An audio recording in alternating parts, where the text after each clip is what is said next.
نحمده ونصلي على رسوله الكريم اما بعد فاعوذ بالله من الشيطان الرجيم بسم الله الرحمن الرحيم نن د پاک آرمی سره اظهار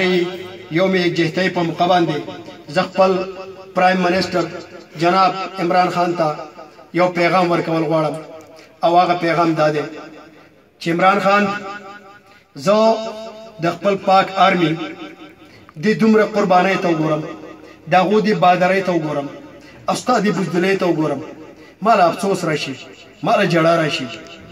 چې آیا تا د هغوی پایلټ د ځان سره صرف 2 ورځې هم ایثار نه هغه له دې په ५۶,۰۰۰ روپۍ باندې کپړې بوټ او سوټ جوړ کړو او بوټ دی ولا پالش کو او صحیح سلامت ته هغوی ته حواله کو یار کم سے کم د بریتان خو به دې خړایلی وکنه بیا به دې کله یار وی رولز دي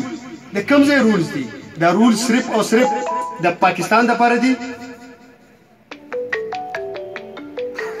کو دا به د نور ممالکو لپاره هم ستا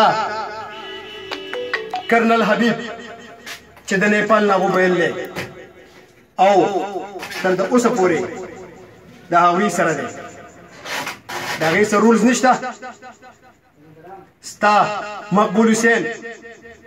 چې هغه 40 سال د انډیا په جیلونو کې پروت و د هغې لپاره څه رولز نه و ستا شاکر الله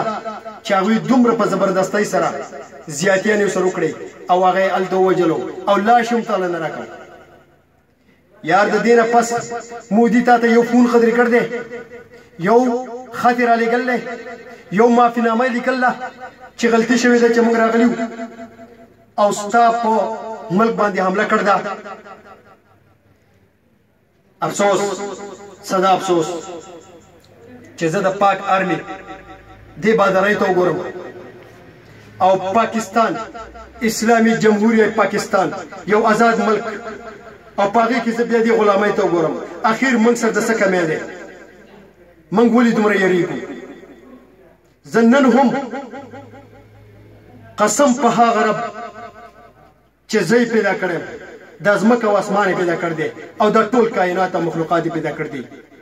چې نن هم زه انډیا ته چیلنج ورکوم زما افسران دي صرف موږ عوام ته اجازت وکړي او بارډر ته دې موږ خوشي کړي او انډیا دې راشي کشمیر څه قسم په خدای که په انډیا کې رانه هم دې اوسېږي او کم چې دیو له هندوستان نوم یې خللی دې له به انشاءالله موږ مسلمانستان نوم یږدو او دیو به موږ د انډیا نه ځغلو خو افسوس چې زموږ وزیر اعظم د هغوی یو پایلټ ځان سره 2 ورځې هم ایثار نه کړی شو چې د پاک فوج دې عظیمې کارنامې ته دې بادرۍ ته وګورم عمران خان ستا دې بزدلۍ ته وګورم د انډیا دې کمزورۍ ته وګورم د ټرمپ دې غدارۍ ته وګورم او د خپلې غدارۍ دې غریبۍ ته وګورم افسوس دی ماله جړه راشي پاک آرمی زندہ باد پاکستان پائندہ باد والسلام